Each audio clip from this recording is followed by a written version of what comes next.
It's always been home, I've always been here. Oh my gosh, look, we started! One more beer, so pick up a beer and pull up a chair and strike up the band. It's my real Portland. Hello, and welcome to My Real Portland! Welcome to My Real Portland. Let's begin tonight's show like we do every night by acknowledging that the land on which we are gathered is the unceded territory of the Chinook people, specifically the Clackamas and the Multnomah. Coming to you live from the Clinton Street Theater. Does everyone know how Clinton Street got its name? No. It was named after the theater. Of course. No, Clinton Street is, now we're in the Richmond neighborhood named after Richmond Kelly. Richmond Kelly's father was Clinton Kelly, which is who got the street named after him and the neighborhood after his son. And here we are now, 100 years later. We'll talk a little bit about the history of this place in just a little bit. This is My Real Portland, highlighting real people and their theater, film, comedy, and books from all around the area. I'm your host, Joseph Lyons, podcaster in the streets, realtor in the sheets. No, I got that backwards. No, I didn't. Your boss is here. Oh, you're right. Oh, that's right. And we're actually going to roast okay, we'll tell you how that's going to go in just a little bit. All right, so anyhow, I have a fantastic show lined up for you this evening, including, with me as always, comedian, correspondent, D. Martin Austin, theater group, The Reformers, comedian Quinne Salameh, Hawthorne Ghost Tour owner Marina Martinez, and Meals for Heels owner Nikeisha Newton. Now, you might notice, oh, by the way, you like my pillow? The My Real Portland, the pillow. You can buy this online at myrealportland.com. Get yourself all nice and comfortable with your own pillow. They come in 3 different sizes. I'm going to put it down now because it's really hot. So you'll notice that my co-host Christian Burke isn't with us. He is actually getting busier and busier. He has 3 shows going on today. At 6 o'clock he was doing a whole music performance. At 8 o'clock he's doing a show with Jenna Vesper, who was on our last show. And then at 10 o'clock he's opening the Northwest Black Comedy Festival that's going on all weekend. So, he's too busy, and at some point when he leaves here and he's in Los Angeles, and we don't see him on the, on late night programs, we'll go, he was on My Real Portland at one point. Speaking of which, just a shout out for it being Black History Month, and right here at the Clinton Street, they'll be hosting the Melanated Sisterhood of Portland's presentation of Tariq Nasheed's Hidden Colors film series this Saturday and next. All right. So now, speaking of news,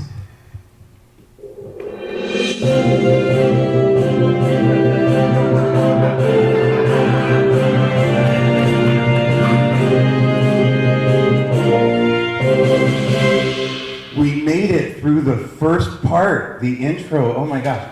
Okay, so everyone is feeling scared about the news. I mean, everything that we're hearing is just getting us all on edge. Everybody is getting mad at everybody online. But last night, at the beginning of the Nevada debate, somebody just kind of cut through, and there was a minute that just kind of, raucous through media and caught everyone's attention. And you know what? There's a big screen here, and I just thought we'd all like to share in a nice cathartic moment with our good senator from Massachusetts, Libby does.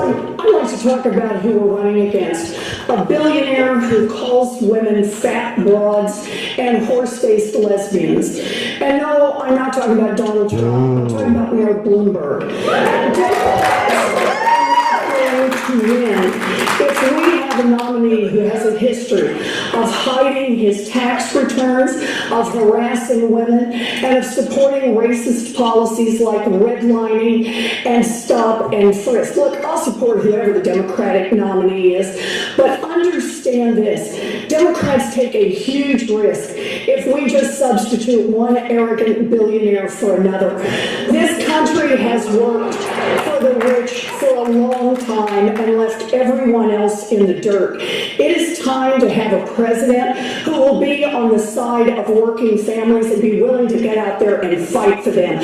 That is why I am in this race, and that is how I will beat Donald Trump. Isn't that awesome? Now, I just want to give one little note. At the end of what she says there, she mentions working families, and I'm really proud that at the beginning of my show, last year's season, I had my friend and co-chair of the Oregon Working Families Party, Barbara Dudley, on the show, former Greenpeace CEO, and I get to dance with her every week at the Moldova Arts Center. Speaking about people having been on the show, I just want to stop for a moment and recognize the passing of a friend of the show, Stephanie Patricio. Stephanie was an indigenous and queer comedian who was just rising up in Portland area, and had her on our premiere show this season in January at the Jade Lounge. And 10 days later, she was struck by an intoxicated driver on I-5 and was killed, age 33, I believe. And afterwards, the Oregonian reached out to me and asked if I wouldn't mind sharing the photos from that show for them to be able to use. And so every time I see somebody sharing that story about Stephanie, I see a photo from my show, and it's really something to see that, and it's really set with me for the last month. So just one of those things that you learn doing the show that you didn't expect that you would learn. Just one other note, another guest on the show, Christine McCrary. She was also on that same show. She is performing tonight in just about 45 minutes at the Chapel Theater in Milwaukee with a storytelling group called Telltale. And they're on, I think, every third Thursday. So if you come to this show regularly, you'll never be able to see them. But no, actually, they're fantastic, and I recommend you go to one of their shows. So, by the way, tonight, please take photographs at any point and hashtag them, MyRealPortland, hashtag MRPDX, Mr. Portland. Right? Have I never actually said that out loud to you? That's my boss. And friend of a billion years. Just please, when you take photos, take photos focusing on February and March, not October through January. This represents 3 or 4 months of Hulu and Netflix. I've been catching up on Homeland. Anyone watch this? All CIA conspiracy and just, crazy stuff. Really crazy ideas of presidents being involved in really extraordinary, terrible things, and it reminds me of actually a live show that I used to go to right here 27 years ago. This weird, crazy guy called my dad. And we would come here to see this weird, crazy guy named Ace Hayes. He was this weird guy who he ran, I believe, or he was an author with the Portland Free Press. And he was a labor organizer, a conspiracy theorist, public speaker, and so during the show that I'm going to show you this clip from right now, I was seated just right over there. So let's take a look and see what Ace Hayes had to say about CIA. Oh, I was 19, by the way.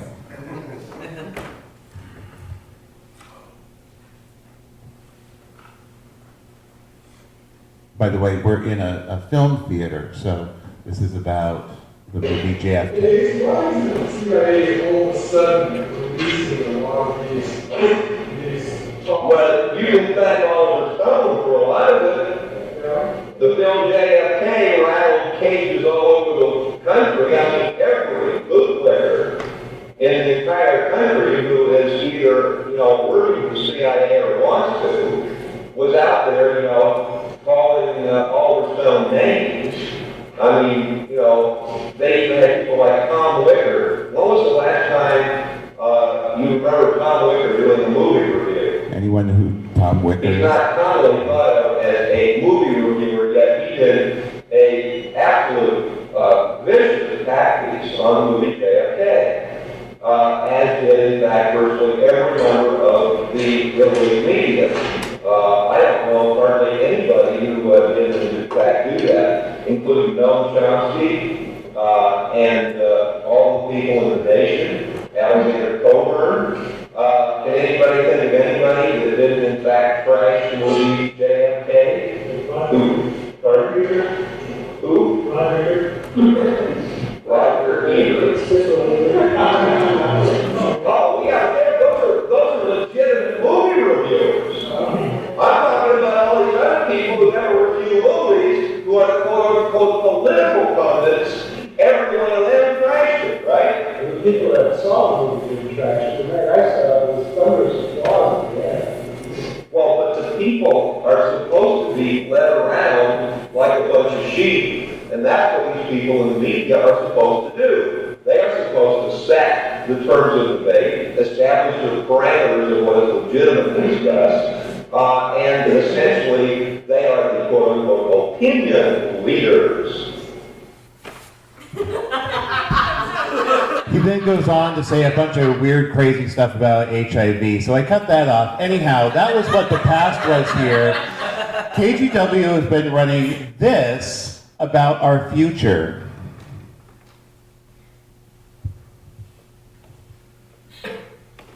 They are envisioning this as our new skyline.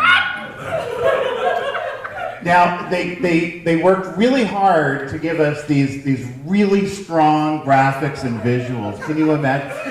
Look, can you imagine just flying along inside one of these? That one just took off again. It delivered some packages, Yeah,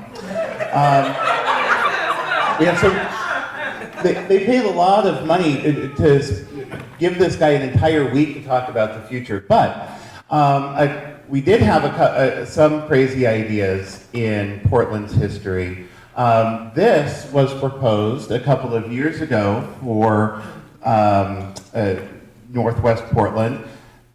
They've decided to cancel this. It's a much smaller project now. But this wasn't the first time we had an idea. This was back in the 1930s. We had this idea of making this big, huge whole civic center, and this is 4th Avenue down here with the park that we all protest at. And then even 10 years earlier, this was supposed to be the plan for the waterfront right across the Burnside Bridge, and look, they actually finished this block down here. So anyhow, just a note that without a bunch of good Portland people, these routes up here were the proposed Mount Hood Freeway, and we were right up there, and we would have not been able to be here just as quickly as that vanished. Now, there was supposed to be a little Back to the Future audio cue behind there, which would have made a whole bunch more sense, given that I had just turned it to Marty McFly. You know, sometimes live Fringe theater just doesn't go exactly as you planned.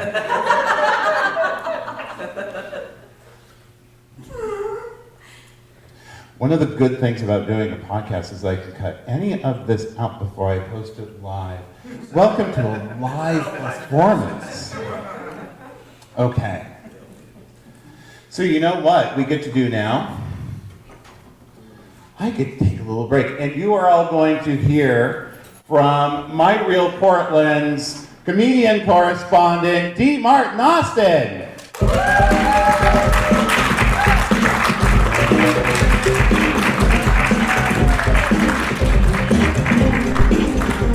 Hi, turns out I should not have sat in the back. I am winded now. It's okay. I love doing this show. Earlier tonight, Joseph asked me the strangest question. I had this big fuzzy coat, and he asked me if it was real. No, my lashes aren't even real. Okay, no. Some of my friends have been trying to make me self-conscious about my fake lashes. I use the magnetic ones, and they're trying to convince me that the magnets right next to my eyes are going to make me go blind. But what they don't understand is I don't need to see how sexy I am. You do. So it does not matter to me.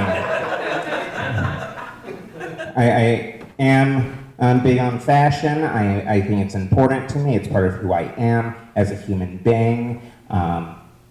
Because it lets me go out in public. I can't do this naked. That's awkward for most people, mostly myself. But everything I'm wearing costs $7 or less. That's just how I get down. Thank you. Yes. Yes, I know there's a working class audience now. I know that because I've noticed that rich people always brag about like where they can buy clothes and like which designers they can afford. And poor people, we like to brag about the adventure of acquiring clothing, you know? Like level 1, you find a decent coat in a free box in front of a church, all right? Level 12, you get in a physical fight with a raccoon to retrieve a wedding gown from a dumpster at 2 in the morning. All your friends will walk up to you at the wedding. Ooh, girl, is that blood? Yes. Yes, it is. You know, like the old saying goes, something old, something new, something borrowed. What is that stain, you know? That's how I plan on seeing my wedding. I do want to get married someday, I really do, because I just want my big, beautiful, gay princess day. That's really what I want. But I'm also smart, so I know that the real princess day is your funeral. Because I've never been to a wedding where someone doesn't have something shitty to say about the bride, right? You can't insult people at a funeral. That's the big one. And you'll always fit in that outfit.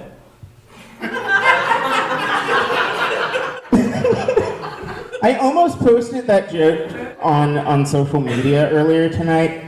And then I realized if you can't hear my voice, it just sounds like a suicide note. So I'm like, like delete! It's not the message I was trying to send out into the world. No, I would never wear a real fur coat at all. I'm very gentle, just in general. That is also a part of who I am. I also have sort of highfalutin moral ideals. I'm an environmentalist. I believe in civil rights. I'm mildly socialist. I am a feminist, kind of. And you seem uncomfortable, so all I mean is that I truly believe 100% that any woman can do absolutely anything any man can do. Probably 1,000 times better. I do believe that. I do believe that. I also believe that while strong, competent women are out changing the world, I'ma fuck your boyfriends. It's nothing personal, but it's gonna happen. I'm just letting you know. And hear me out. A couple of nights ago, my partner of 2 years informed me they don't think they should have to pay for my lavish lifestyle just because they happen to be the dominant partner in our relationship. So now I need a new partner. So that's...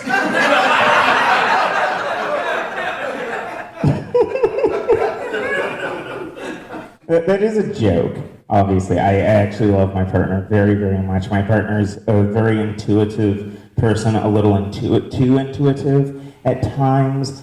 They recently called me out for farting into my own vagina. Have you ever done this? It's unpleasant. Okay, only one person admits to having this experience. You know the experience I'm talking about, and it's weird because it doesn't ever go all the way in. It just sort of glides over in a series of bubbles, but you never see the bubbles. Have you ever seen the bubbles when you're not in the bath? No. But you're a bunch of liars. You're beautiful and I love you. Have a good night.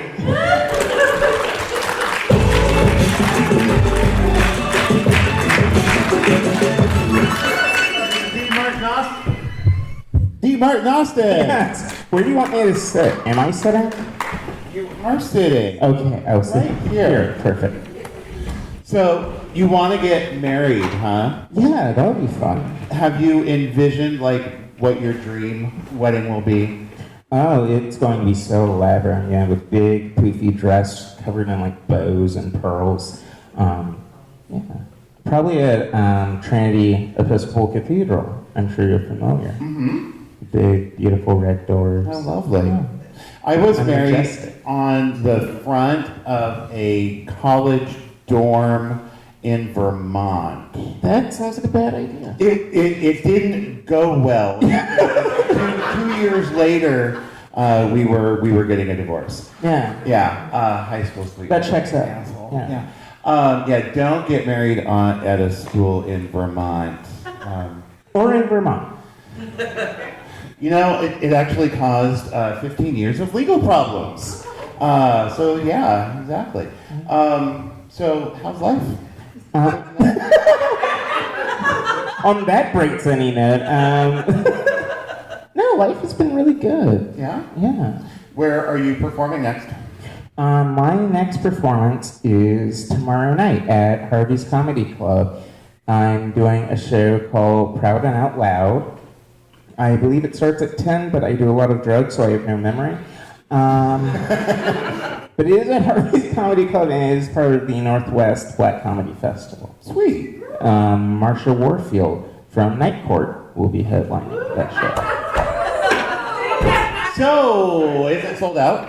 I don't believe so. I remember actually seeing that, and I think I forgot. I am such a stoner. I need to double check. See, you're as bad as me. Tickets, right? Yeah, we should stop doing drugs the other day, together. somebody had asked if I had bought tickets to something, and I was like, I have to look this up. Did I do this? Yeah. I love Marsha. Yeah, me too.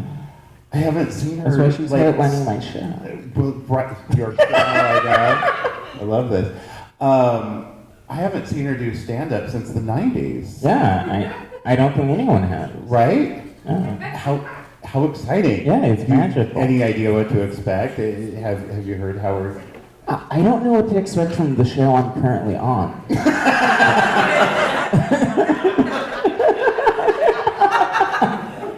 That's a right idea. Because you know what we should do next? Ooh, what should we do next? We should get out of here and we should get our next guest up here. That sounds amazing. Okay, Let's cool. do it. You know, our next guest is also a comedian who performs all around town. You're going to love her. Please welcome to My Real Portland, Quinne Salameh. Woo!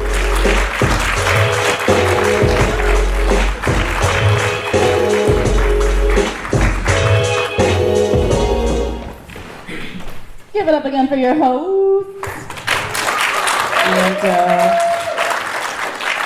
Hey.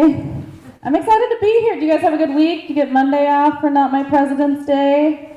Yeah. Such a garbage holiday, right? My favorite holiday will always be Halloween, though. You know? So much fun. Yeah. And I identify as queer, so I do refer to it as October Pride. So many of us just like to be half naked and shiny the whole month again.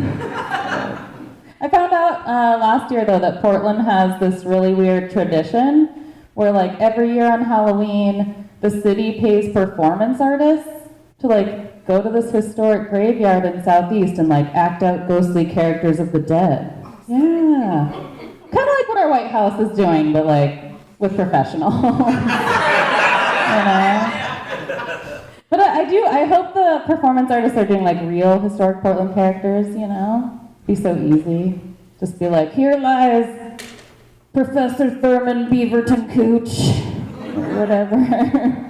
Avid Rose Gardener, you know. Rode a quaint wooden bicycle to all of his white supremacy meetings till his last breath in 2002. Portland. Like I said, I do identify as queer, also biracial. Yeah. I get a lot of feedback though. People always tell me that when they meet me, they just read me as like straight and white, and like, that's okay. I'm just kind of like doing my part to keep Portland like almost diverse. Single-handedly, I think. Anyone else identify as biracial in the crowd? Yeah, all right, represent, yeah. I'm half white and half Arab. It's hard being biracial sometimes though, you know? Two other people that get it. You like never really know which part of your lineage you can like blame for shit. You know, okay, I know my white side's to blame for like my freakish tiny albino nipples. They're kind of like those golden raisins, you know? I just don't trust them. Like, get them out of the way. Just don't like it. Sometimes I don't know who to blame, though. Like, in the summer, I fucking tan, burn, and freckle. Like, what is that? Like, I went into a spray tan boutique and was just like, I'll take an allergic reaction. Yeah, everywhere. Not here. Leave this blank. I'd like to look like I'm wearing khaki shorts while nude. My hot summer look. I'm also a social worker. Yeah, social workers. You guys hate them, seems like. Social workers, we make loyal friends, okay? We make loyal friends. We're not always a good time, though, let's be honest. Not always. People will visit from out of town, right? And, like, other people are like, yeah, let's go to a brewery, play pinball, whatever. We're like, no way, buckle up. I signed you up for an all-day bus tour of the gentrification of Portland. No whiskey allowed on that 8-hour tour. No. People stop visiting us. We do. My Arab side is Palestinian. Palestine's a little country in the Middle East, currently under military occupation, for those of you that don't know, which is statistically most of you. But I'm always trying to figure out how to help out Palestine, right? Because they could use that. Hear me out, I think people should have to start donating $5 every time we buy those like non-traditional hummus flavors, you know? Yeah, guilty. You have it at home right now, jalapeno. Just survived like ginger, pumpkin spice season, hummus season right now. Colonized hummus, that's what I call it. Yeah. I'm gonna start a decolonized hummus movement. Somebody's gonna get on board. Swear to God. My dad freaked out at a sample table the other day when they were trying to get him to try Nutella hummus. It's fucking gross. And it's a problem. My dad just freaks out at like every subsequent sample table at like Trader Joe's, just being like, no, I will not try it with the chocolate and the hummus. I am loyal to the garbanzo, fuck off. Yeah, poor Trader Joe's sample people. My dad says cute shit like that when he's angry. He does. He was like driving me around Portland one time, and like no one would let him merge, because we don't do that here. we just like all show up together and look surprised that we're there. It's a skill we have. But he got really upset. He was like, it must be eggplant season, because I see a Baba Ganoush bag. Yeah. Here's the thing about Arab dad jokes, you guys, just as bad as other dad jokes.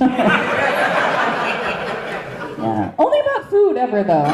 It's a phenomenon. You'll be like sitting down trying to enjoy a meal, right? And they'll chime in, they'll be like, oh, I must have cooked the meat perfectly. Yes, it's really Silence of the Lamb around here. Yeah. Told you it was bad. Yeah. If you don't laugh too, they'll pick on you. He'll just be like, oh, not laughing, not funny. Somebody's got it a little uptight in the pita pocket. Yeah. Pretty sure my dad just ruined pita bread. And vaginas for me, maybe. No, I would eat a pita pocket full of vaginas any day. Come on.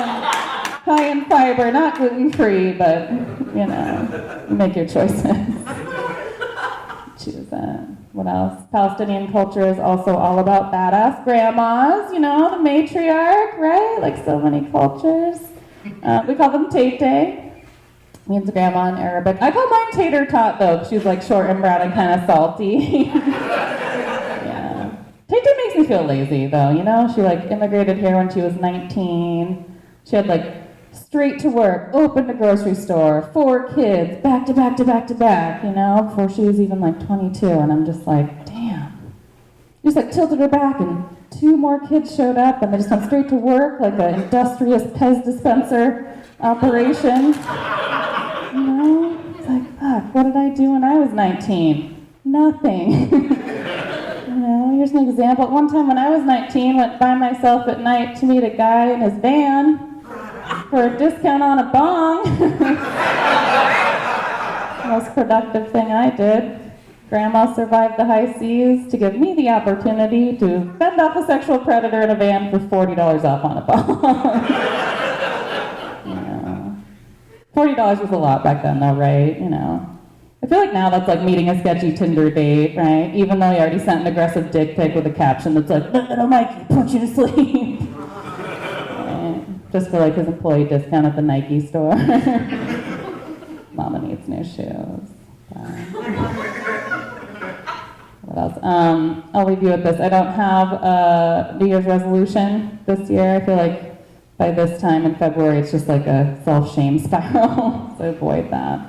Always. I am trying to get some of my food obsessions under control, though. You know, like everyone's obsessed. But I've been eating a lot of like ghost meals lately. You know, ghost. That's where you like buy like 3 burritos, but you like eat one in your car secretly on the way home. But then you like still show up looking all hungry and be like, babe, I got burritos. Let's eat dinner. Should try it. I tried to turn my obsession with food into a career. I went to culinary school at one point in my youth. But it turns out culinary school is just like paying tons of money to do the chores I avoided as a teenager, you know? Just lots of dishes and hand jobs. Anyway, you guys have been amazing. This is so much fun. I'm excited to be here with your amazing host. Thank you so much.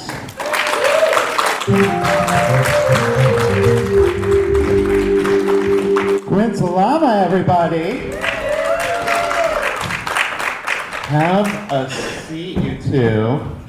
Okay, so Quinne, I'm about to blow your mind. Maybe, probably not, because it's Portland. Your opening joke.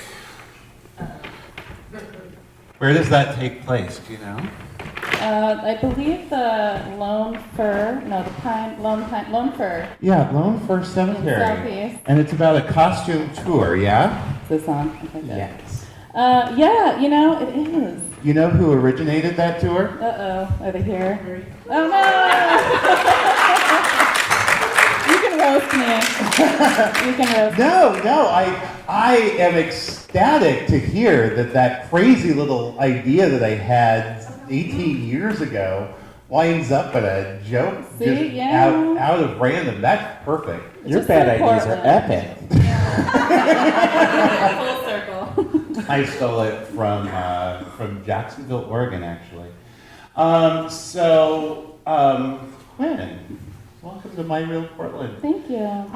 So let's talk about a plug right up front. I've been supporting an Urco a sweatshirt for the last couple of months. I actually won it at a drag show a couple of months ago. But I love the organization. I've done a lot of work with them, and you're doing a fundraiser for them coming up. Tell us about Urco.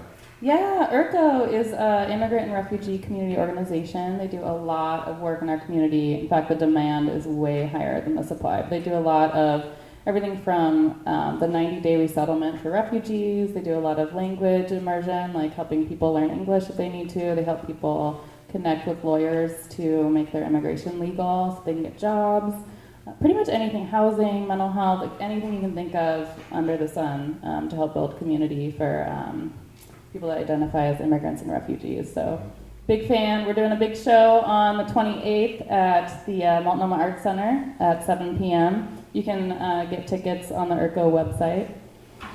And what's really fun about that is if you want to join me at my fusion fitness dance class with Barbara Dudley at the Multnomah Arts Center at 5:50 to 6:50, tickets are $7. It's crazy. It's a bunch of older middle-aged women and myself dancing barefoot together and in big circles. It's so Portland. So, like, the perfect thing to do I right have to write a before- joke about that too. Oh, it's crazy. We should, if you get there early, peek in. It's ridiculous. The next 10 minutes are just you. What do you mean? I think you are her new routine. Oh, yeah. Your school routine. The next 10. Got it. I am so obtuse. Okay, so you're always performing. What's one of the oddest places that you've performed in town? Oh, so many. I like the odd places. Actually, last night I performed in a furniture store after hours. I think that's the winner. That's Isn't specifically an ergonomic furniture. That is very specific. Vegetarian, gluten-free, ergonomic furniture I store. asked one of the people in their fancy chairs, 'cause these chairs are like $1,000. I mean, they're amazing. It's like you're floating in space. And I was like, how's that chair? And they were like, I don't think I'm doing it right. Oh, just what I need is a chair to give me a complex. These are great chairs, by the way, right? These chairs I understand. $1,000 chair? Right? You sit down, and they're actually from the Cooper Realty office. So this is a podcast, so there's no video, right? Not tonight. These chairs are luxurious. Right? Yes. This is one of the finest chairs I've ever sat in. Just like, Cup holder. Yeah, I like the cup holders. by the Nice way, feature. check out all of your seats. Isn't that wonderful that you've got cup holders in all of these seats? Lanny, Joe, and Roger worked really hard for that. Give Clinton Street too. Give it up for your cup holder. I don't know what that noise was. It was just came out of me naturally. A lot of comedians have a comedy save me moment. Do you have a moment like that? I mean, I think just like being a social worker, you're just inundated with trauma all day. And joy, but like you need that levity. You know, you need to like laugh at the end of the day. So and I always did theater, and it just so it's been a slow savior, I think. Sweet. Yeah. So besides the IRCO fundraiser, where else are we going to see you next?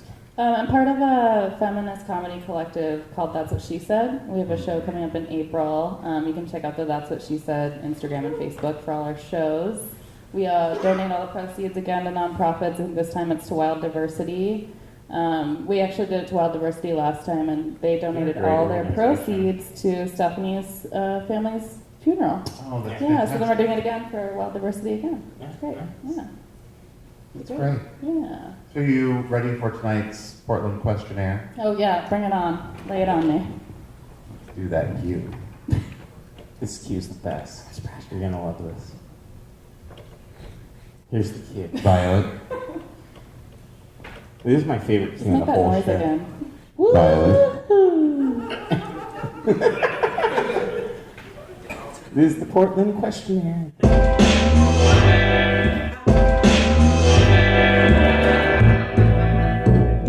It is so worth it. I told you it was good. Do you hear that bass line? It makes Yeah. it makes our relatively small show a big show. All right. So Quinn, what is your favorite smell in Portland? Ooh, okay. I live in North Portland. Anyone else? North Portland, yeah. There's a Hostess outlet there that like once a month just makes all of like the Kenton area smell like brownies. and I love I it. like it. I like it. Yeah. You know, a lot of people's first answer is the Fran's Bakery as well, but that is a very specific, very different bakery. Yeah. that Brownies I'm not is better familiar than Fran's bread. Agreed. with, right? If I had the choice to eat bread or brownies, brownies every time. Every time. Brownie sandwich. You know, yeah, whole wheat brownies. What's your favorite sound in Portland? I think the train, it wakes me up a lot at night going down, again, North Portland. But you can like sit there while you're trying to go back to sleep and like try to get the sequence, because I guess the conductors have to do a certain sequence depending on the time of night, if they're in the city. So I like listening to that and trying to figure that out. Very Rain Man. I was going to say anything, I'm like, wow, that's really neurotic. Yeah, good, I'm shaping it up accurately. So my great uncle used to work for Union Pacific, and he told me that late at night when they're crossing without any cross guards, the code is short, and then long, and then a short horn. Oh, it's going to keep me up all night. Right? So you can tell where it is. Now there's a train that comes by my house, and like the short is like long, is like super long, and so when it gets to that long, it's like blaring for an entire minute. And our next door, everyone on next door, anyhow, everyone just goes crazy on next door when they blare. Is it possible that conductor is just an asshole? I'm thinking that either there was some giant trauma and driving a train through urban parts of town. That's valid. You That's might valid. have some issues, and yet, it's like 1 o'clock in the morning. We don't need that. What's your favorite bridge in Portland? Oh, you know, St. John's. It's so beautiful. St. John's. But for character, I like Burnside's. I feel like start to finish, it's got a lot of character. Even under it, there's like skateboarding. Does the bridge have character or characters? Yeah, both. Okay. Yeah. We actually just this afternoon listed a townhome that is right across the street from Cathedral Park. Oh, yeah. So just in case you happen to be looking for one of those. What famous Portlandian would you most like to meet? This is probably cliche too, but Abel Gordley. Not cliche at all. First time Ooh, I've got Abel Gordley.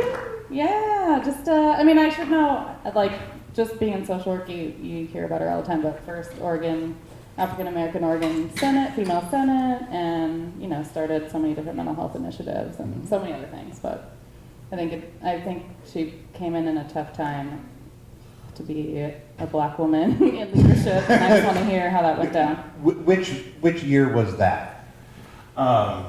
That was supposed to be a joke. No? Okay. Sorry. I still love you, Jesse.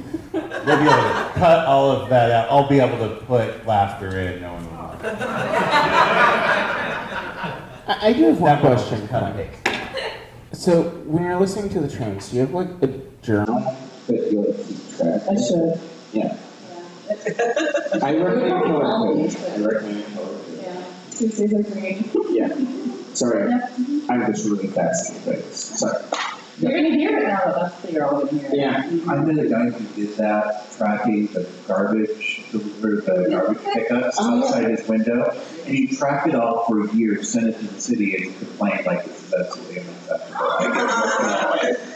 Yeah, seriously, it was nuts. It meticulously, No, I mean, with the meticulous note keeping and color coding, I just question the aggressive part of that. That seems impossible. right? Like, I was up with the curiosity. I was like, oh, this is curious. And then he told me he did at the end of it. Sorry. No, that's right.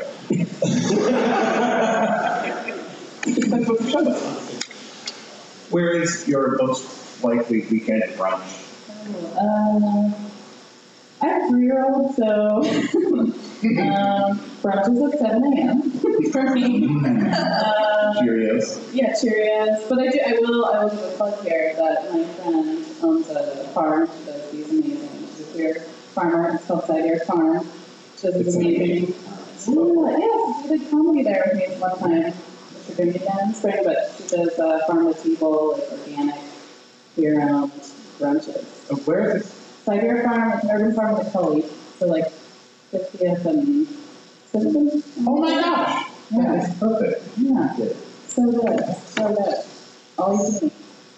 If you could rename any Portland street, which street? Such a good one. So many weird street names in Portland. But I feel like people love the weird ones. I feel like it'd be a number street. Like, I feel like 7th is really wonky. You know, it's like you start on like 11th and you end up on Sandy, and then all of a sudden you're like at the White Owl in Southeast. You were really good at geography. Am I? I have directional too. I just take your word for it. You can tell me anything you want, and I'm like, wow. Yeah, so 7th Street is boring, but the street itself is exciting. It's kind of groundbreaking. I've named it the Slammer. Ooh. I think all streets should have wrestler. Yeah.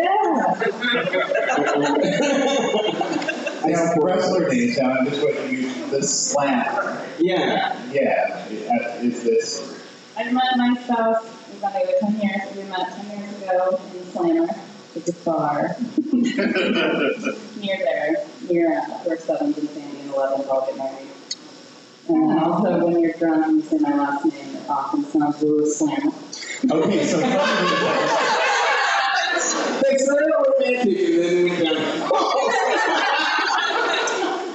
So I asked Kat Buckley on my last show, how do you pronounce Quinne's last name? Because I didn't want to sound embarrassed, right? You know? So I wanted to be all prepared.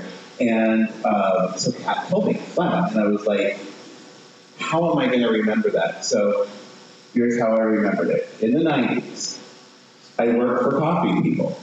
We had a drink. It was just a massive shot of espresso called a Slammer. Now, the Slammer with an R. Then we also had something called a Velvet Hammer, which I believe was just our mocha. And then there was the combination of the two, which we call a Slammer Hammer. Yeah. And so I was just like, oh. Just rocket sauce in a cup. Exactly. Totally random Portland thing. There is going to be somebody listening to this podcast at home that's going to go like, oh yeah, Slamahamas, and they're going to laugh hysterically. I was just telling you. Unlike all of you. You say all of your superhuman memory. Yeah. I don't even remember what I had for lunch this morning, and you can like name drinks for your first show. I forgot to eat dinner. I didn't realize, oh yeah, I'm really hungry. We're doing great. So if you were a tree, which Portland park would you like to be planted in? Columbia. Oh, wow, that was good. It's not hard. It's like just a forest with a playground. Just Right. go playground. Any other view of the... See? I've never noticed that part of Columbia Park. It's like mostly just Walmart. I think if you're way up on the top of the trees. See, I was thinking three-dimensionally. I don't do it. Walmart. It's great. It's like Portland. Don't go there for a minute. All right, now you're going to stay up here once again for Quinne Slava.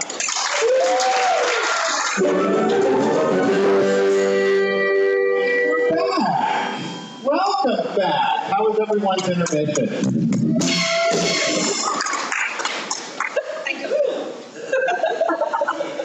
Sometimes it feels like I'm on like a really fun acid trip up here. You know, like did that happen? So, our next guest is somebody who I've known through many different iterations of the world. Most recently, I've interacted with Marina through an organization that helps small businesses. She is now a small business owner herself, including her fantastic Hawthorne Ghost Tour. Please welcome to My Real Portland, Marina Martinez Bateman.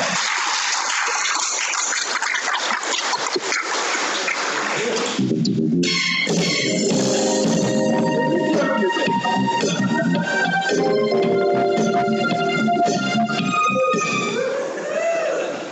everybody.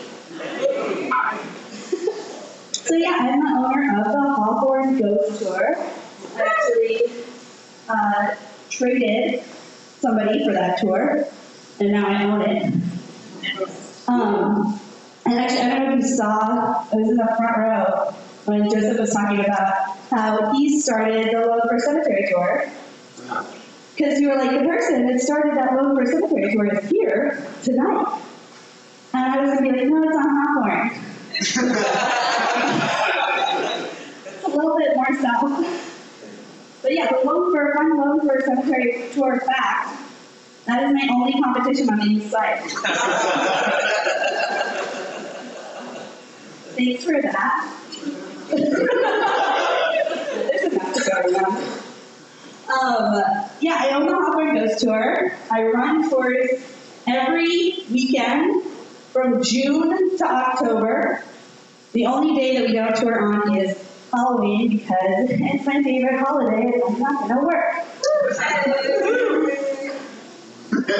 And on the route, a lot of strange things happen on the tour. 2 different times we try to contact the other side, and sometimes stuff happens, sometimes it doesn't. And a lot of strange stories are told about Portland, about Hawthorne. And one of the things that people see on this tour, one of the mysterious relics of the past that we encounter on the tour, is a machine from the 1980s that they call the pay phone. You have to pay with coins to use a phone outdoors in the rain if you wanted to call somebody that wasn't from the inside of your house. So sometimes when you're walking past the pay phone, and a child will say, Marina, what is that thing? And I will tell the child the tale of the pay phone. The payphone on Hawthorne is not a payphone anymore. It's just an old booth.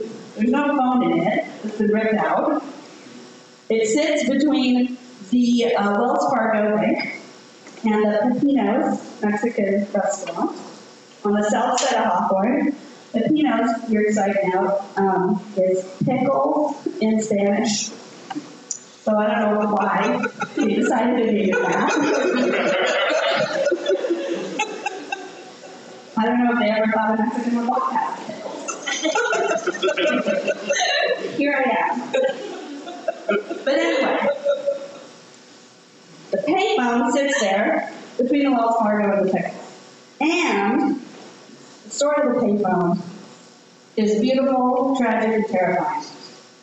It's many, many years ago, in the fabled 1980s, 2 youths from the Hawthorne district, they lived there in the neighborhood, and they loved each other dearly, and their love was forbidden by their terrible parents, who said it was a sin. You can't love each other. And they couldn't love each other openly. And so they would leave notes for each other under the receiver of the payphone. It was very heavy. You would hold the paper down. Fabulous thing, actually. And they would leave notes for each other in the payphone. And that's how they knew when to get together, when to go out. And that's how they planned their escape from their terrible homophobic parents. And one night, they disappeared, never to return again. And their parents got together, figured out what had happened, and they realized what they had done. Their terrible hate had chased away the only thing that was more precious to them than their righteous indignation and bigotry, their own children. And so they petitioned the Wells Fargo to never take the payphone down. Months turned into years turned into decades. And to this day, they still leave notes there in that payphone booth, just in case one of their precious children were to come back by and check the old paper. Unfortunately, all 4 of those people voted for Trump in the last election, which is the real order of the story. And why their precious children are not calling them back.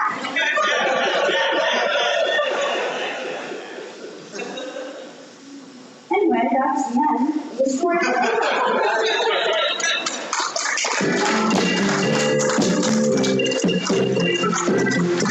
Marina Martinez Bateman, everyone.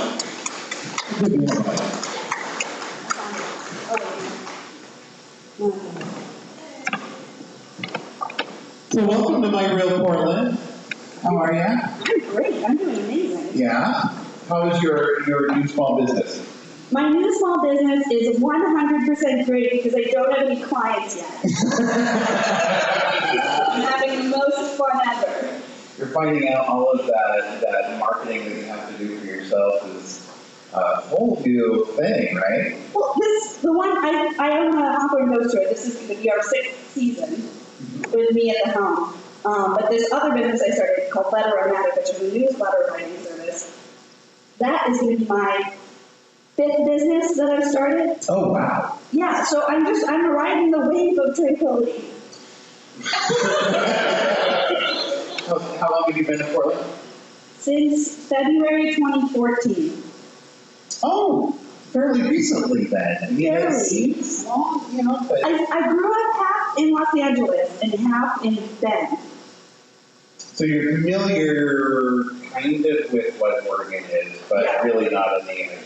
Did you ever come over to Portland when you were in Belle? We would land in the library, and my dad would take me to Palace because he knew I needed that shit. And then we would go straight to bed. So long as you had the Palace experience as a kid in the...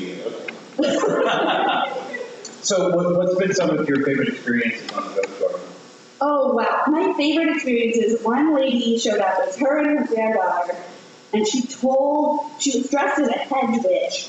So she had the big skirts and coats and hair, giant hair with sticks in it, and beads and all kinds of stuff. And the coat had all these pockets. And she told the crowd that she was a bruja. And then she told the crowd that she was training her granddaughter to be a bruja like her. And then she also told the crowd that Dia de los Muertos was on the 31st of October, which is Dia del Muertos, and it's on the 2nd of November. But I was just like, I'm going to watch this happen. So glad I did, because she pulled random stuff. She pulled a tooth out of her pocket, put it in a little bottle. She rattled it around for everybody. I mean, like, this lady increased my chest by, like, a magic. She pulled a mouse out at one point. It was dead. I don't know if that's better or worse. Wow. That's out there. It was awesome.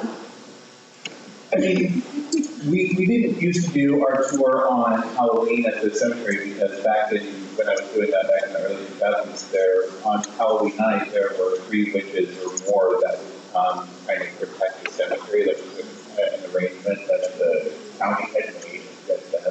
With the witches? Yeah, it was actually it was a really great thing until that cemetery owner actually was caught embezzling $86,000 for people who were paying cash for their burials in the cemetery.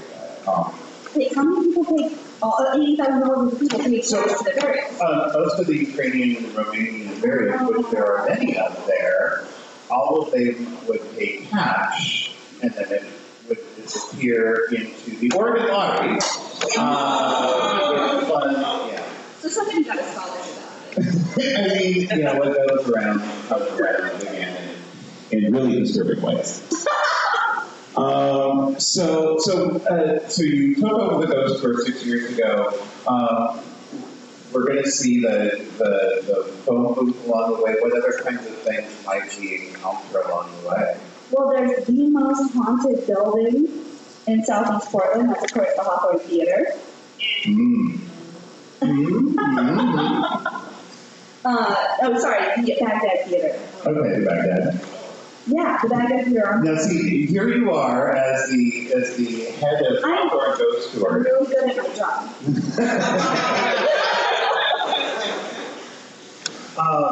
So the Baghdad Theater, do they let you come in and? No, they're insurance. They tell us the insurance won't let them come in. Oh. But I've done a lot of going there on my own, and I have yet to see a ghost there actually. Right? I mean, I worked at Wilmore Cemetery for years, way well into the night, nothing like that. The biggest thing that we have to worry about is everything's there. If there's any haunting going on there, they're very, very kind to anyone who will help clean their graves. That seems like a good arrangement. It's great. Yeah, we can't clean. They're so friendly, they never talk back. I've been doing that joke so long.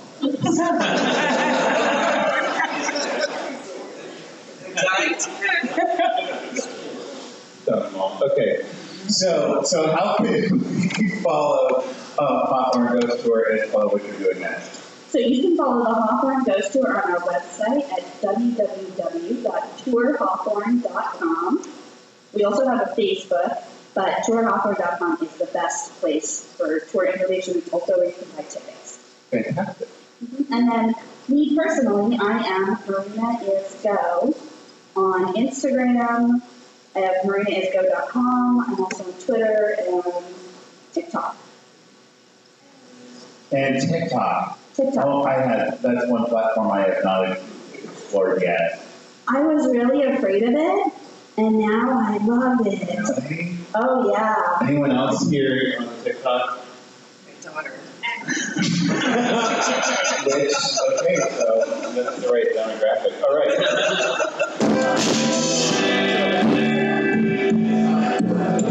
Second Portland questionnaire. Are you ready? I am. What's your favorite smell in Portland? It is the unique blend of rain, wood fire stove or fireplace, and barbecue that you can smell whenever it stops raining in my neighborhood. I live in Rockwood.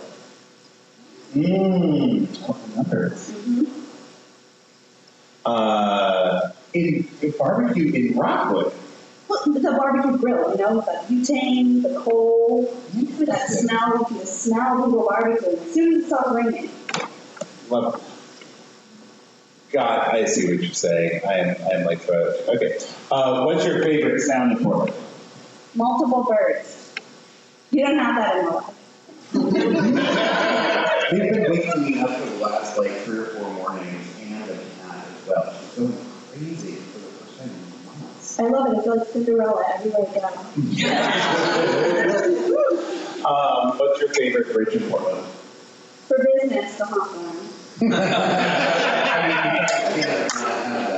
For pleasure, it's steel.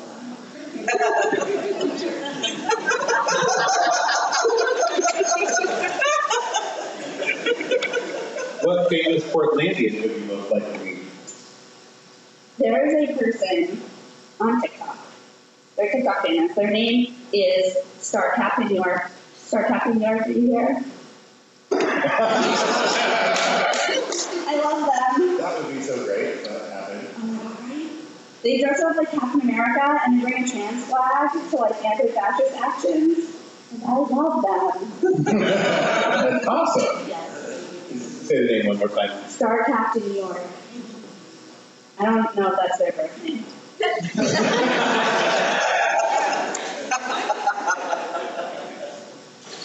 Where's your most likely weekend brunch? Gateway Breakfast House. Nice. Obama ate there. The day after Obama ate there, my mom and I went there for that exact reason. It's so good. They were so underwhelmed with they were just so nonplussed. There's a picture of him now. Is it really? Yeah, if you can get the Obama table if you have enough people. Oh, good morning, actually.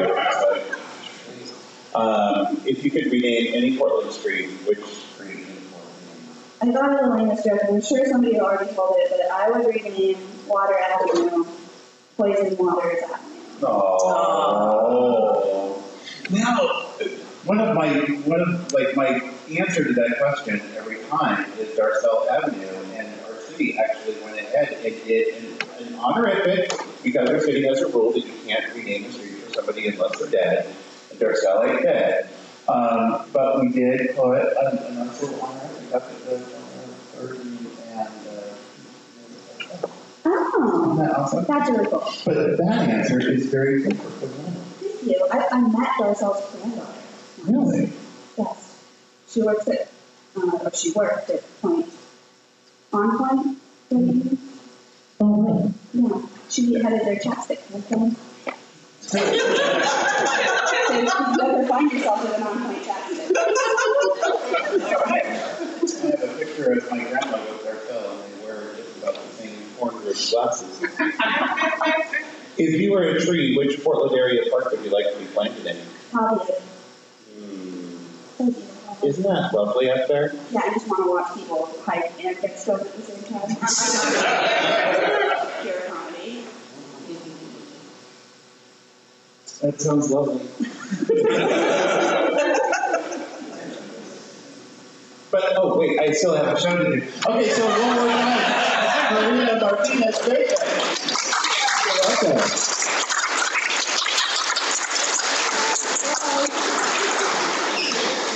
And now this. So, my real Portland has a Patreon account. I just applied for a rat grant, so all of your donations can really help. Right now I have one Patreon subscriber, that's my Aunt Lucy. And if you subscribe, oh, video. Oh, you can keep going with that. Keep going with that. Or Lady Joe.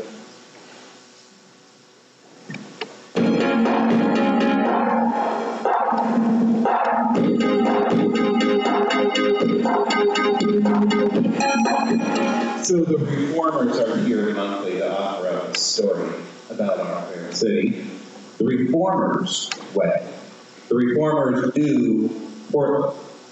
Each month I send the reformers prompts that have something to do with Portland history, possibly coming from the My Real Portland calendar, which, by the way, has a typo for today's show. It said that today's show happened a week ago, so it's a good thing there are only printed 6 of these.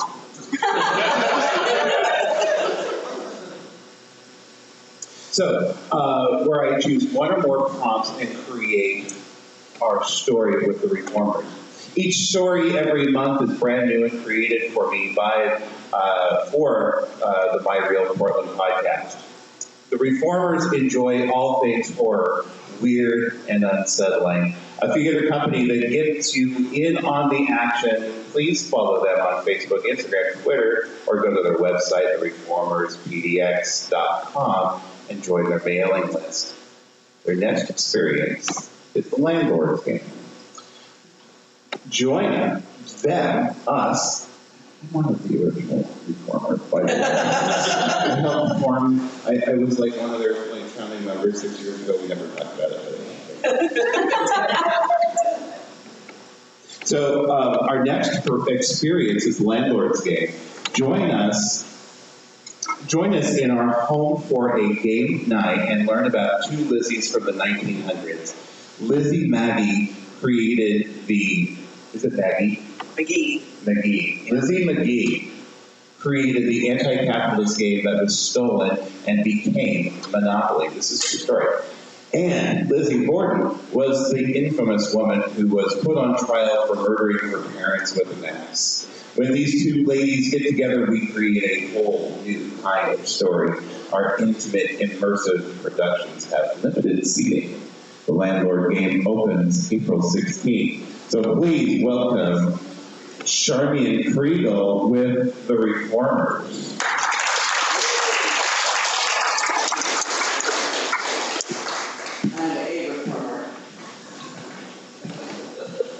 Now, Charmian, what shall we begin?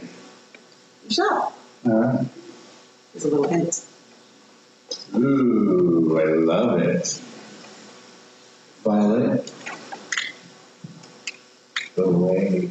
Just start talking, right? They can't see you recording. No, you can just skip. It's not part of the story. You just remember to show them the pictures. The joke I did, my great-grandfather was the last person to ride the L.A. Thompson Scenic Railway. That's the name of the roller coaster that used to be in Council Crest Park. Not many people know that there used to be an amusement park up on Council Crest. Even the people who did know about it don't know the real story about why it closed down. The story told is that the park was just too damn expensive to maintain. People lost interest and whatnot. And, well, there might be some truth to that. Well, let's just say there's a truer truth. That's the real story. My great-grandfather, his name was Jimmy, like me. He spent most of his growing years going there. So they made it a ritual every season. First time the weather allowed, they head up to Council Crest. They go dancing, do the carousel. He proposed to his wife, my great-grandmother, was Jimmy, at that point. You need to hold up that other picture. Yeah. Anyway, it was a long roller coaster. It circled all of Council Crest. This coaster, it went on for almost 4 minutes now. For 1928, that's long. But he figured the scenic railway was just about the best thing in the world. Well, he got the anticipation, you see that build-up of adrenaline? That was almost as good as the ride itself. Well, that was until 1928. That year he did the ritual. He walked the midway, did the trip up to Columbia, that was the boat ride. He danced a little, ate a hot dog. Show the picture. The line was short. It was like it was meant to be. What is that? Synchronous. Yeah, synchronous. So he gets up to the front. He looks around and there's no one but him and this couple in the last car. He's just about as happy as can be. And as you're going, you get to see St. Helens, Rainier, not good.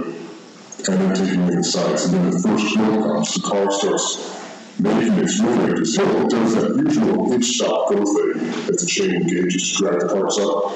Except Jimmy said this time the hitch just about broke his neck. He said it was like the chain slipped before it caught hold. Scary. So the car climbs and climbs and climbs and climbs. Jimmy said it seemed an eternity, and that was strange because he knows this ride. It seemed wrong somehow. He looked around and he saw that the sky had gone from gold to red, with purple and green around the edges. It looked like a bruise. He knows what's coming. And sure enough, he looks ahead and he can see that they're just about to hit that peak, the zenith of the hill, and it's just able to see what he thought was a deer. I mean, this is the forest after all. Over at the edge of the coaster, near the tracks. It's just frozen there at the edge of the coaster. The car was climbing, and as it's going over the top, Jimmy said that creature just cycled right onto the tracks. So here's Jimmy going 67 miles an hour towards this deer on the tracks. Except now, he sees that it's not a deer. It's not a deer at all. I mean, he said it was a deer's kind of body, but it had the head of a man's eyes and nose. They just started laughing. It just started to laugh. Jimmy said it sounded like a little girl. Screaming? Like John? And before you know it, pow! That car sounded like that deer, big man. That thing just exploded all over him. The gore. When he's able to get the gore out of his eyes and sees that this is another scenic part of the coaster experience. And what it is nothing but crazy. He said there was just black stone and fire everywhere. It didn't look like Council Crest anymore. But there was pig, deer, man all around. And other creatures that look like eyeballs with stubby legs and holes with razor teeth. You know, my last scream all the way at once. The eyeball things just start running to the car like little kids from the ice cream truck. Jimmy starts screaming at Quinne. He hears the couple behind him. They're screaming just as loud as Jimmy. And the eyeball things keep running towards them. Jimmy sees that there are hundreds, thousands of things. Then they start just jumping on cars. One of them lands in the last car with the couple, and Jimmy said that one of those things just got his knocked over the woman's head, and the hole just closed. The woman's head still in it. They rolled off the car, and that man starts screaming. Jimmy was screaming the whole time. Eyeball things just kept jumping in. They seemed to be content with what was left of her. And it just keeps going. The coaster just keeps going and going. Jimmy thinks that this is the final climb of the coaster before reaching its conclusion.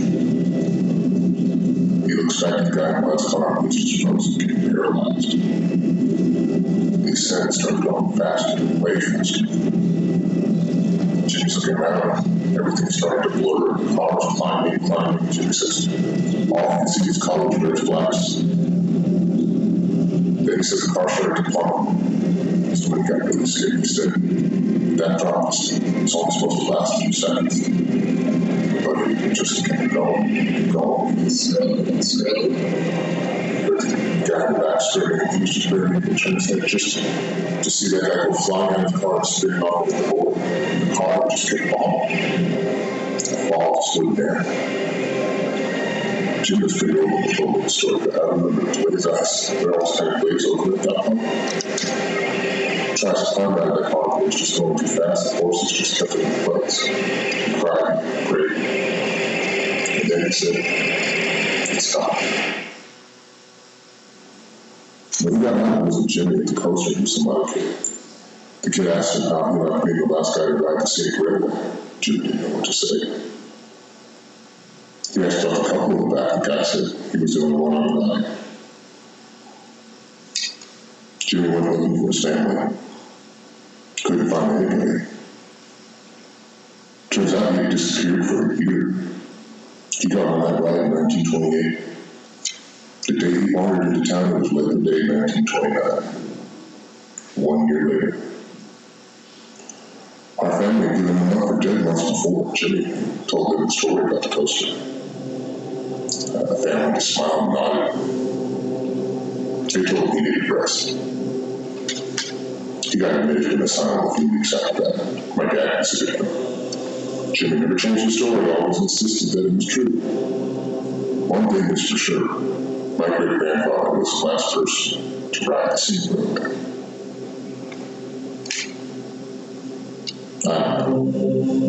It's really something to think about, a whole year on a roller coaster to about. I sometimes wonder if he was on that roller coaster for that whole year. But the TV's turned off. It's stopped right here.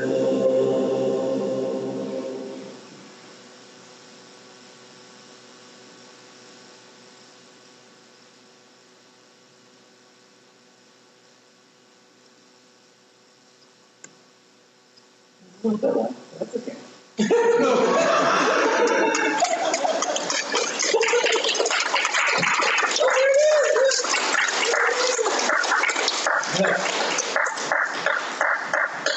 Toby and I have been doing theater since 1992. Toby doesn't know how to work microphone. Oh, switch. So what do we need to know about Welcome.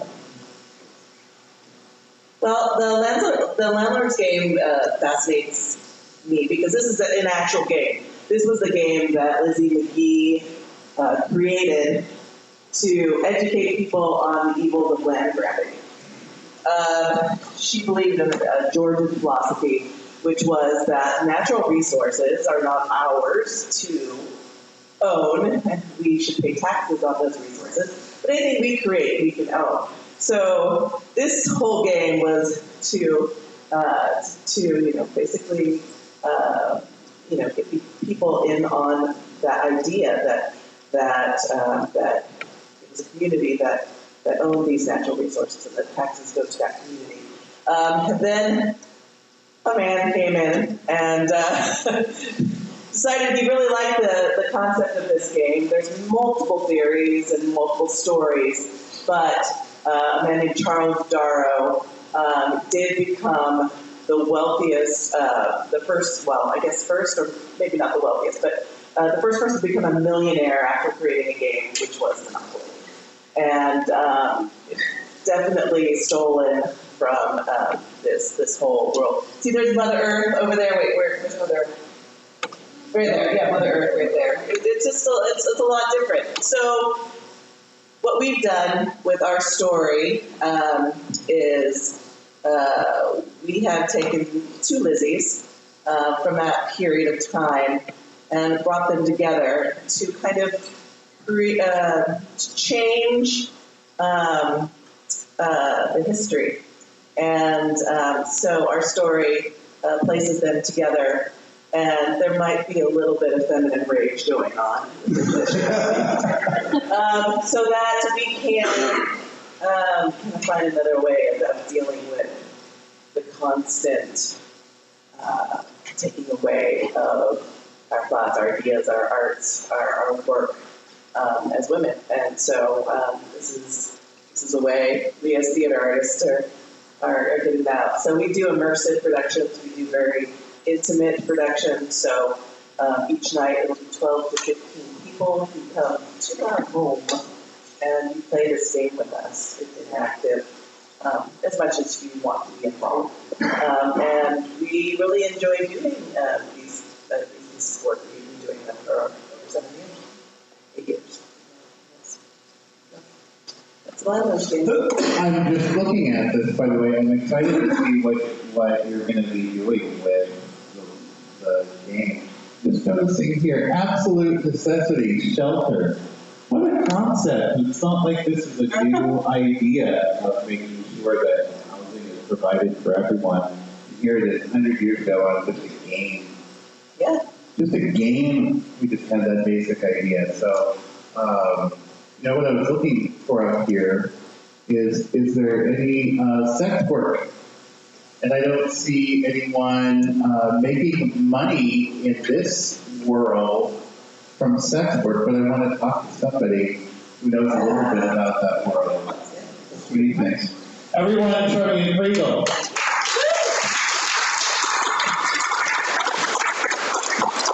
All right, so I am so excited to bring my final guest to the stage tonight. She is the founder of Meals for Heels, the only...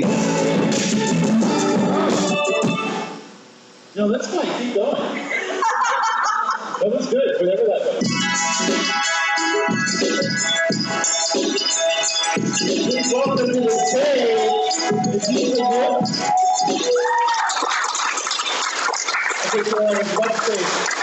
Meals for Heels is the only vegetarian food delivery service for the sex worker community anywhere, let alone in right here in Portland. Welcome to my real Portland. So, how did Meals for Heels get started? Basically, my partner at the time was going to school. They were interning and they were working as a dancer. And I was just being a good partner and I would cook meals for her. She'd either take them with her to work or I'd drop them off there. And one time when I dropped it off, her coworkers saw what she was eating and they were just blown away by what they were having. And she just made the suggestion that, they paid for this. We brought them healthy meals while they were at work. So that's how it all comes. That's fantastic. And so why is it something that is more necessary in the sex worker industry than anywhere else? For me personally, Portland, it's just putting two and two together. Portland's known for its food scene. It's also known for strip city sex workers, in general, maybe the fluidity of it, the openness of it, the presence of it. So I just put those two things together. And if you think about it, look at these strip clubs are. Plus, and Club Plus. So, and that's just strip clubs. And with that, some of these dancers do other work. They do cam work, they do videos, they do all types of things. So, within that, it just, like I said, just made sense to put two together. Food, healthy food, and providing for sex worker community. Because I feel that, you take care of sex workers, you take care of like all these other marginalized groups as well. That's absolutely right. Right. You mentioned something interesting about the sex worker industry most recently, the evolution of cam work. That is a huge, another opportunity for people in the industry to be able to get another tax revenue, often a lot more safe. How many of your clients are also doing cam work?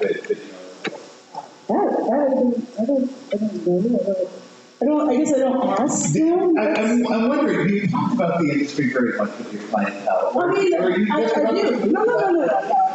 Of course not. I've delivered to adult film sets. I've delivered to adult film shoots. I model them at strip clubs. I just don't, there's some anonymity there, there's some privacy there, and that is their job.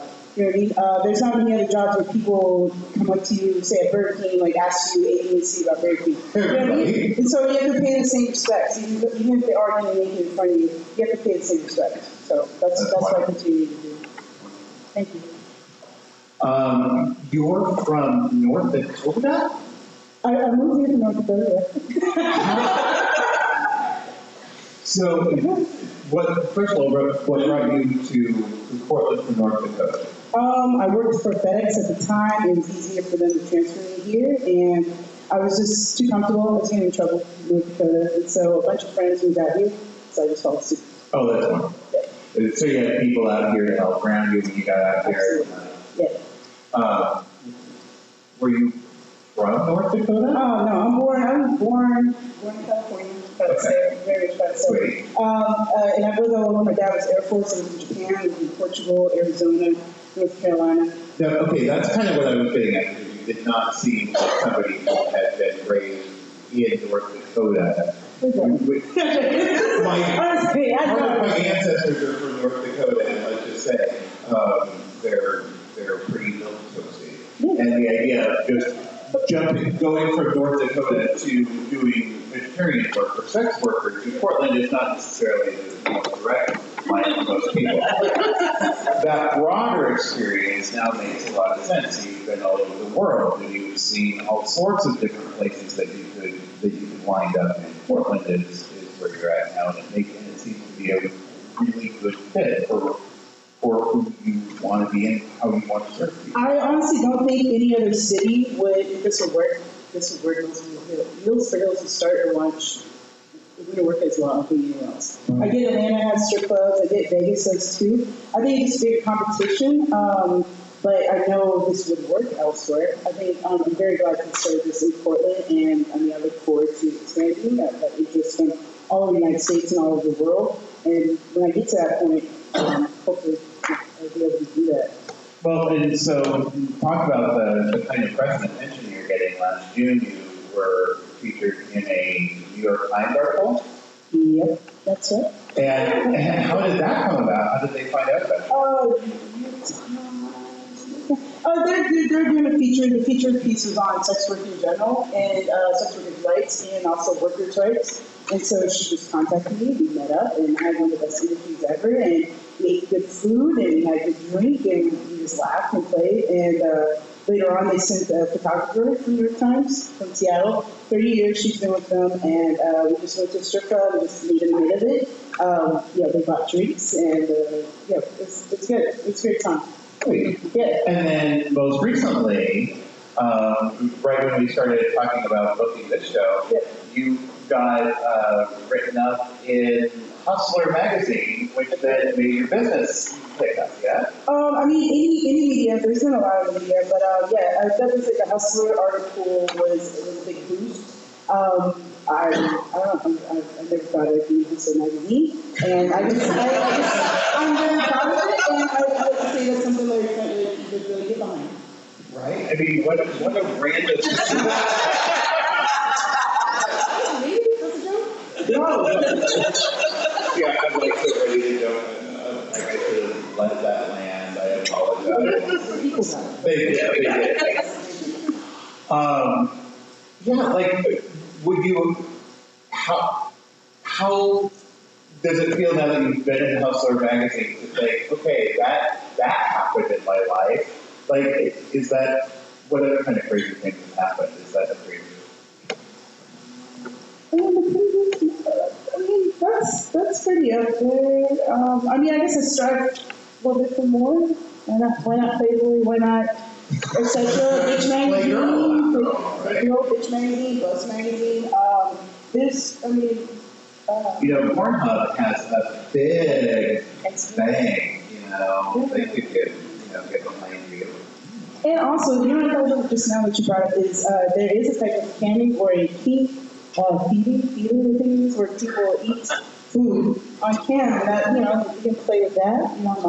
People eat Absolutely. Make it a crossover, and oh my gosh, I think that could be an extraordinary channel. Yeah. To be continued. TikTok. And then some ways you revolutionize the porn industry with vegetarian food and then playing up on stage. So how have the clubs been to work with? Are they receptive to you coming in? Do they understand you as a helper for their employees? How does that work? I mean, honestly, I don't work with the club owners. Most of them, I hate to say this, but most of them, they're still very oppressive. There's still a patriarchy. There are some that are cool. There are some that I'd say most aren't so cool. So I don't really work with the club owners. I work directly with the dancers and the bartenders and the bouncers at the clubs. And with that, I'm just trying to build community within that group. And it's worked so far. I'm not anti-club owner. Some have reached out to me. It's just, I don't know, there's so much work that still needs to be done there. I'm not looking towards them as like a main source. I look towards the actual people who need to not take there, but I enjoy serving. I mean, it's like an audience. You care about your audience. You serve your audience. You serve your and of course when you're serving meals to people who you care about, you want to,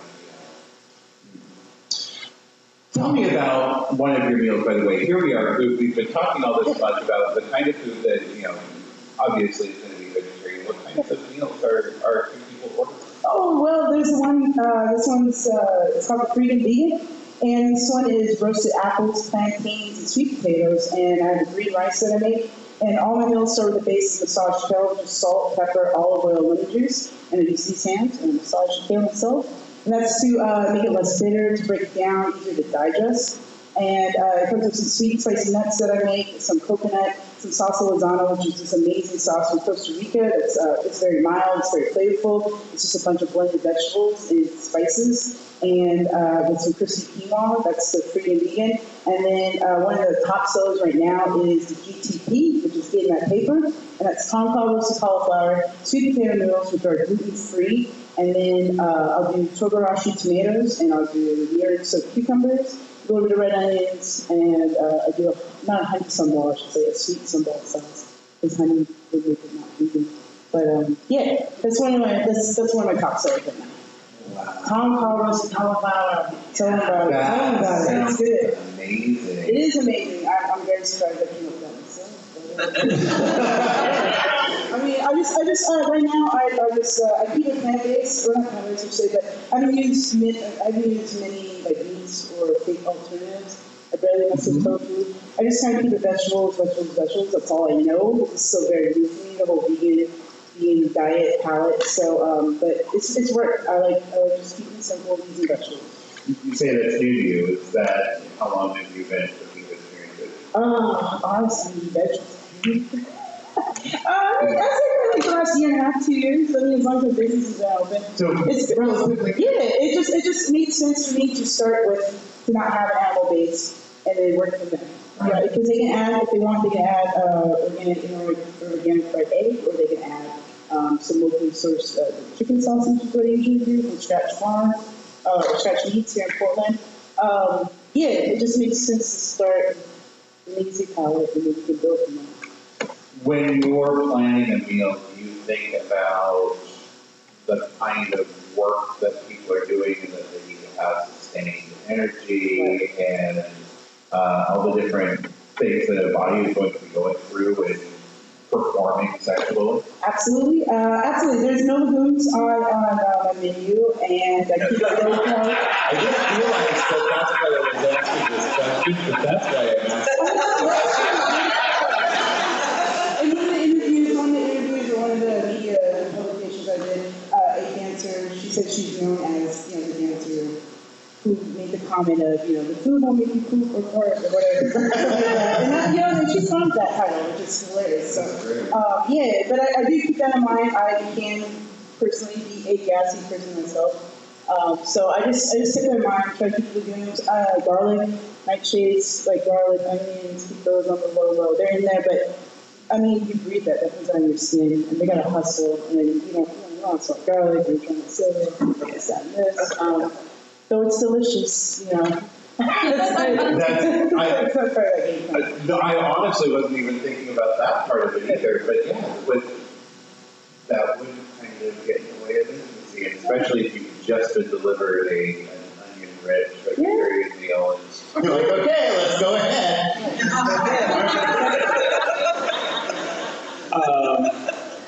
So what's next for meals?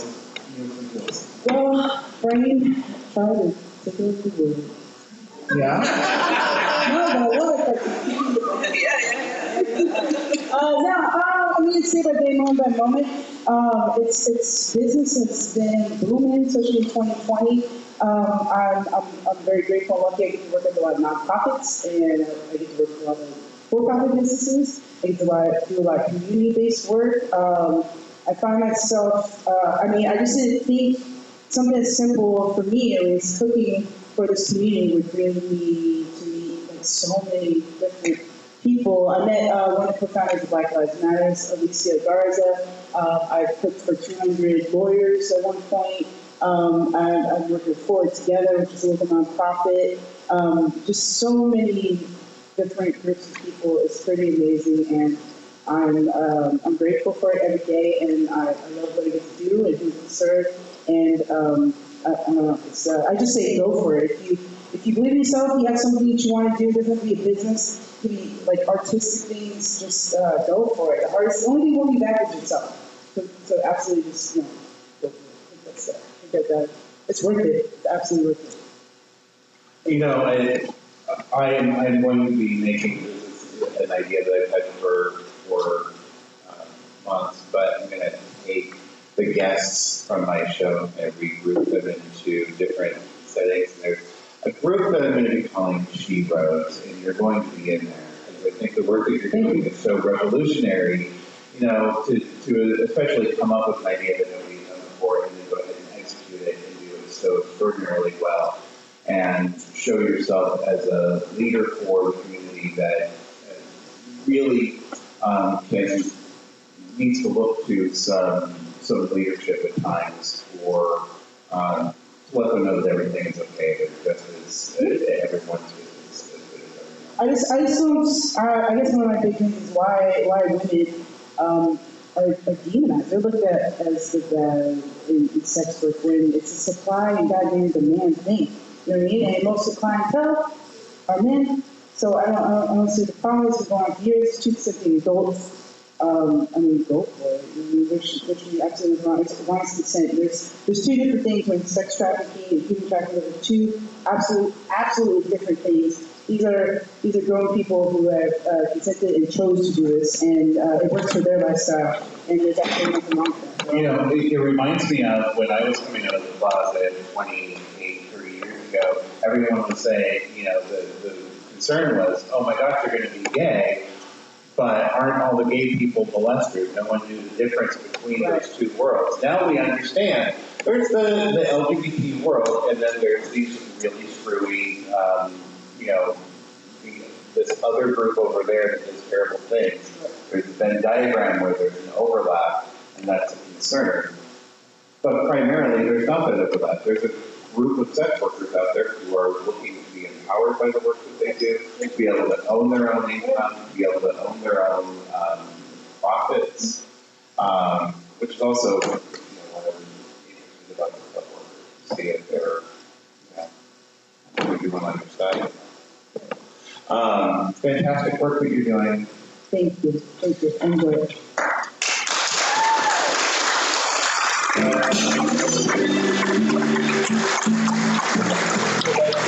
It's time for our last Portland questionnaire. Nikisa, are you ready? I'm ready. So, what's your favorite smell in Portland? Favorite smell in Portland is, I was saying, it's kind of in the pollen. Sometimes the pollen you smell all that damn. I mean, it's going to be good for you, it's going to be bad for you. And then I think that dewdrop, before that first storm comes, is that dewy, like the earthy smell, and then the pollen, some kind of pollen smell. Yeah. Springtime, right around the corner. What's your favorite sound in Portland? Favorite sound? It's probably summertime, thunder and lightning, because it's so rare. So, yeah, when I hear that, it's pretty rare that happens here. And then I'd say, same thing, when you're talking about Cinderella in the morning, I have opossums at my house, squirrels, raccoons, and definitely the squirrels, I feel like on Sunday when they're barking at each other. Yeah, same thing, you just feel very alive, nature in the city. It's a beautiful thing here, and they're very playful, they're very active, and I enjoy hearing the creatures. Love it. Cool. What's your favorite bridge in Portland? Favorite bridge is going to be the Fremont for the view. Wow! Yeah. That's the first time somebody said the Fremont, yeah. Oh, I mean, yeah. That's awesome. Yeah. Have you ever done a bridge pedal? Where you can ride your bike up to the top of it? No. Something like people do. Yeah, we shut down all the bridges on the third or fourth Sunday of August, and then people ride their bikes around, and it's a crazy. Have you driven on the Fremont Bridge when it's snowing? It's been snowing all day, and you're going 20 miles an hour. It's windy, and you're pretty sure you're the worst mistake ever. That was the scariest. That was the last winter storm 2-3 winters ago. It snowed all day at work to watch it, and then started accumulating at 4 p.m. At 7 p.m. I had to go to get to the apartment house, and that was the scariest. And we are not good for driving in snow. So what Portlandian famous or not would you look like me? And this was very stereotypical, but the first one came to mind. It's Matt Groening. When I was in Japan growing up, we only had 2 American or English stations. So my relatives in Jersey would send us recorded TV shows, and it was like Simpsons was always on there. Back in the 90s, where it was like, was it the dinosaur? That one family, dinosaurs. That one, and like just dinosaurs, right? Yeah, it was like Parker Lewis, and like it was like the old school 90s. Right when the Simpsons were right at the finest time. So I don't know, Sector 7G, Simpsons, Sector 7G. I just know a lot of little Simpsons clips. Don't man. So what's funny is, I don't know, how many of you know before The Simpsons there was the Life in Hell comics? They were by Matt Groening. They were Akbar and Jeff, and they had a little rabbit named Binky, I think was his name, or Bongo, maybe it was both. And it ran into the Willamette Week, and it was like, so when Matt Groening got famous by going on the Tracy Ullman show with The Simpsons, it was like, wait, I know those people, like, they're from here, they're Portland people, so that's not stereotypical, I think it's yeah, I know, right? Isn't that crazy? Where are we most likely to find you for weekend brunch? I don't do brunch. I don't like waiting lines, and I don't really do brunch. So that way you'll find me at the Cameo Cafe on Saturday. Dude, yeah. Very, very, I don't know, just family. I mean, I hug the lady who owns it. She's very beautiful outfits. It's just, you see the cook, the chef, he's hardworking, he's standing there. I like that it's was a multi-generational and cross-cultural. Like the staff is old, young, it's Asian, white, it's black. It's very 82nd and Sandy. It's very Portland. Yeah, it's a small, it's perfect, small place, but good food, good hospitality. I mean, it's just those little things. It's an experience when you go there. And I thank them outside. I thank them for just good service, smiling faces, because that matters. I've had a lot of bad service, and something as little as a smile and greeting people, and I went to turn and she gave me a hug. I wasn't looking for a hug, but she gave me a hug. So that's it. Yeah. They have great hot chocolate as well. That's great. Yeah, it's great. If you could rename any Portland street, which street for who? I go with Alberta, and it's going to be called "This Is What Gentrification Looks Like." The way.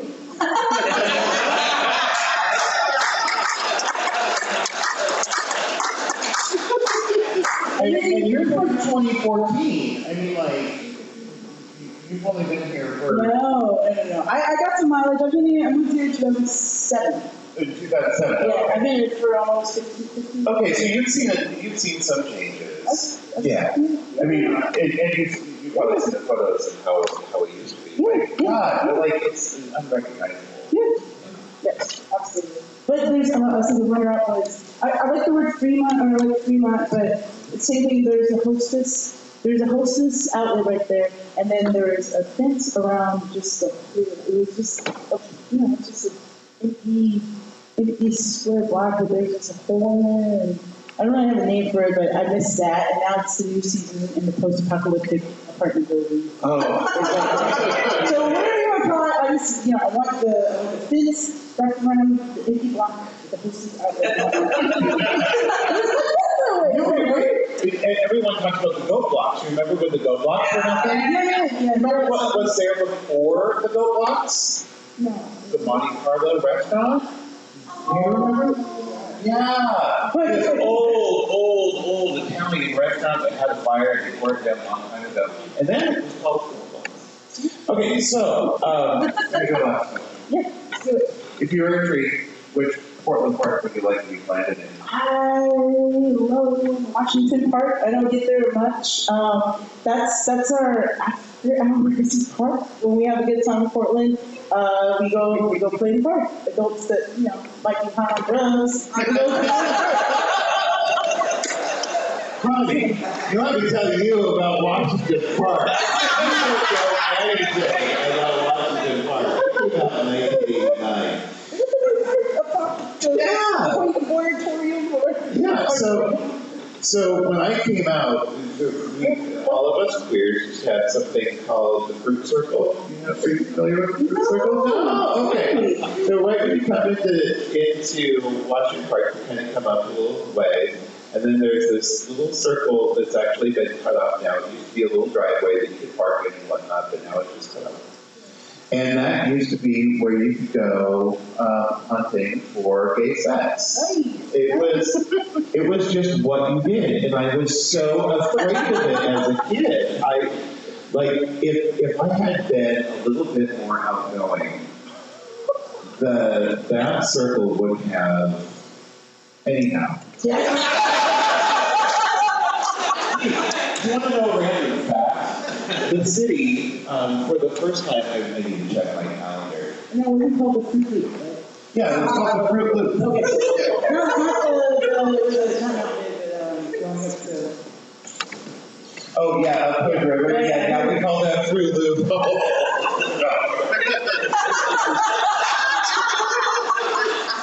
February 20th, 1871, the first portion of Washington Park was purchased by the city of Portland. How about that?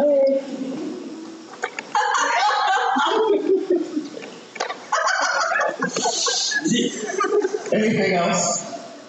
No, just this is great. I didn't know what to expect. This is very wonderful, very insightful. I learned a lot about Portland. It's good that people know this much information about anywhere, where they're from or where they live, on Sex and History, to learn through the past, but also just to know about the past. Exactly. And no better feature to make your channel for our future.